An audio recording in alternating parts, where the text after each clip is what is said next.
இந்த மல்லிகைப்பூ செடியில் டிஃப்ரெண்ட்டான மல்லிகைப்பூ மொட்டு இருக்குது. அதை என்னன்னு பார்த்துடலாம். இப்போ பாருங்கள், இந்த மொட்டுலாம் நார்மலாக இருக்கிற மாதிரி இருக்கா. அடுத்த இதையும் பாருங்கள், எல்லாமே நார்மலாக எப்படி மொட்டு வைக்குமோ அந்த மாதிரி தான் இருக்குது.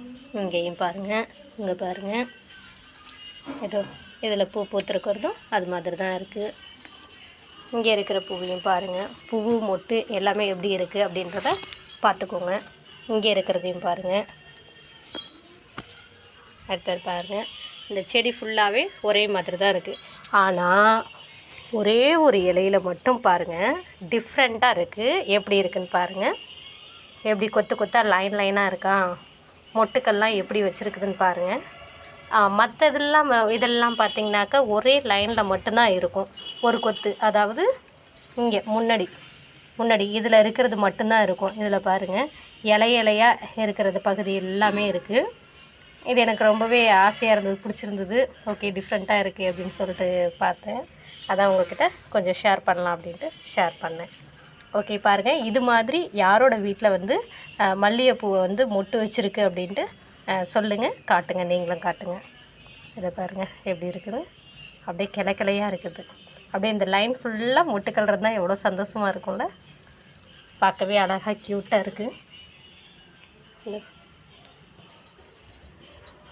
நம்ம வீட்டு மல்லிகைப்பூ செடி ஒரு கொத்து இப்போ தான் பூலாம் மொட்டுக்கள் வைக்க ஆரம்பிச்சிருக்கு. ஒரு சிலது பூவுக்கு வந்துருக்குது.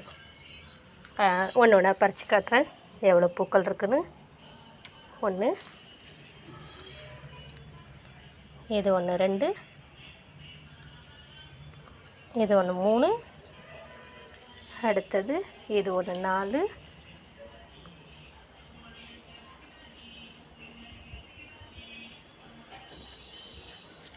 அடுத்தது இது ஒன்று 5. பூ பறிக்கும்போது மொட்டும் சேர்ந்து வந்துடுமோன்ற பயமும் இருக்குது. 5 இருக்குங்களா, கை பத்தலை, அதனால் எடுத்து வச்சாச்சு. 5, இது ஒன்று 6. எவ்வளோ அழகாக இருக்குது. அடுத்தது இங்கே ஒன்று 7வது, 7.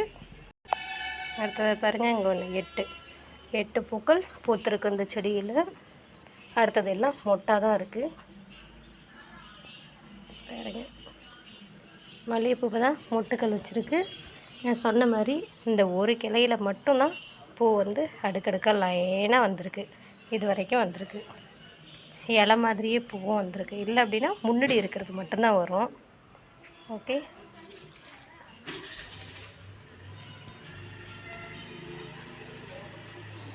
அடுத்தது எங்கள் வீட்டு கனகாமரம்.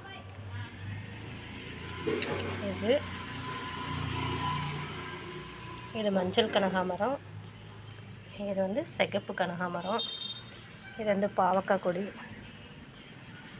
அப்படியே கீழே இறங்கிருச்சு, மேலே ஏற்றி விடணும். இது எலுமிச்சங்கன்று. இது கருவேப்பிலை. இது மாதுளைக்கு பக்கத்தில் கருவேப்பிலை.